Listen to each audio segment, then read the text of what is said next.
Nah, I should just get my application that I wrote recently. That was boss. I should just read from that. It was so good. Anyways, whatever. My name's Danielle and I'm a 24-year-old Melbourne-based artist.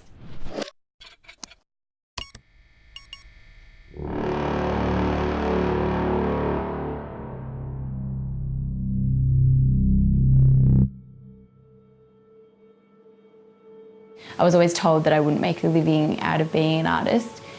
I loved art, and I guess it was always a bit of an escape unknowingly. I didn't know that it was an escape when I was younger. And basically when I finished school, my mum asked me what I was going to study, and I said, I'm going to study health sciences. And she said, well, where's your art? And I said, I'm not going to make a living out of being an artist. She's like, humour me. And she basically forced me, she says encourage, but she forced me to study art. And so I ended up doing a double degree in art and health sciences, in which I didn't enjoy studying art, but if I wouldn't have studied it, I wouldn't have kept painting, and it sort of would have just been all forgotten. So it kept me painting, kept me sort of creative in a sense. Probably looking back now, I realise that it was like an escape for me, but I didn't know that at the time. And in my earlier teenage years, I guess I went through some pretty rough stages, and I don't think I've found myself through art, but I think it's helped me sort of find out the person I want to be. But yeah, when I was earlier teenage, like 13, 14 years old, I was hanging around with the wrong people and drinking and stealing, and a lot of the people I used to hang around are not in the best of places now. So whether or not my art saved me, I'm not sure, but I know that it probably contributed to me getting out of those deep, dark holes of like self-destruction. And crazy because people say, like they sort of see where I am now, and like that I'm doing really well with my business, and inspiring a lot of young people to follow their passion, when I sort of look back and I'm like, you know what, it's not just about that, it's sort of showing people where you can end up from where you've been.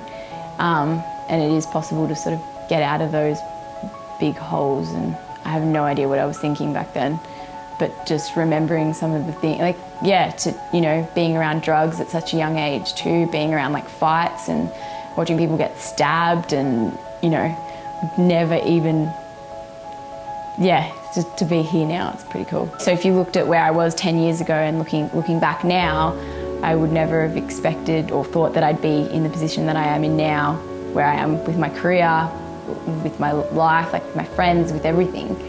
And would never have thought that I would have crossed paths with celebrities who haven't just recognised my art, but in particular Dwayne Johnson recognised like my work ethic, my drive, my passion to inspire others, which he could relate to. I got to meet him in 2015, and I asked him, I said, well, what made you stop and sort of comment on my work? Like, there's so many artists out there, there's probably more reachable artists, or there's more talented people. Like I'm just at the beginning of my career. And he said, it was just, you're smiling all the time and your energy, like you're always so happy. And he goes, that's what caught my eye. And so that was pretty cool to, just seeing some of the places that I've come from. I've painted a little bit more mainstream, which maybe has suppressed my creativity a little bit, but I feel like there's a real negative stigma attached to painting commissions for some reason. Like, I don't take on everything that comes my way. I don't care how much I get offered. Like, it's not about the money. I have to enjoy what I'm painting. So I don't understand, when people are like, you just paint commissions. Well, at the end of the day, it's a job, but I still love it. But in saying that, I don't take on work that I want to paint. I guess at the start, of course, I had to, but it was a bit of it was survival, you know what I mean? In any job, there's going to be things that you don't want to do. In any, you have to make compromises in order to get where you want to be. So now I have the luxury of choosing what I want to paint. At the start, I was more than happy just to be painting for people. It was more about making people happy, and that's what it was at the start. And now I've sort of started to realise, okay, I need to protect my passion, and I need to express myself, and I need to paint things that I only want to paint. Otherwise, I'm gonna kill that passion, and I don't want to do that.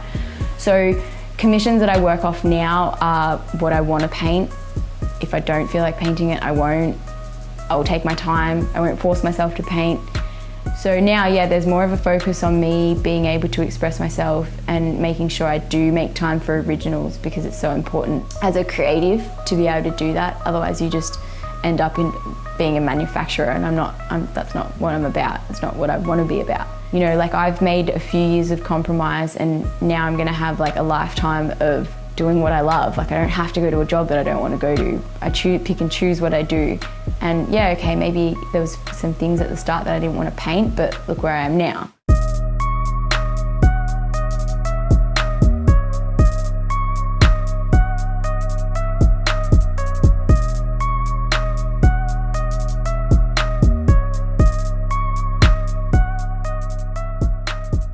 I'm so young in the art world. I have my whole life to figure out my style or to paint my originals that might make sense to me and not to other people.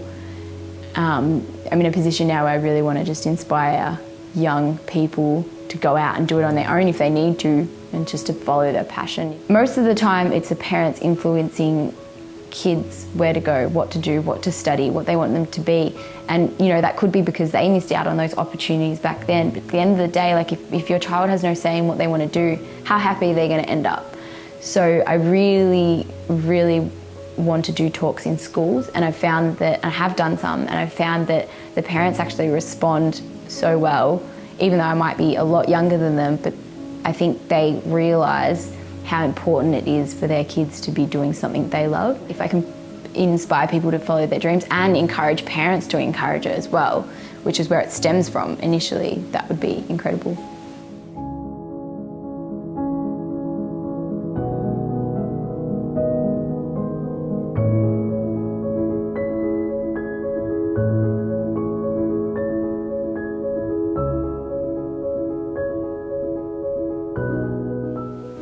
In order to make a living out of my art and sort of sustain a sustainable living, I've made some compromises and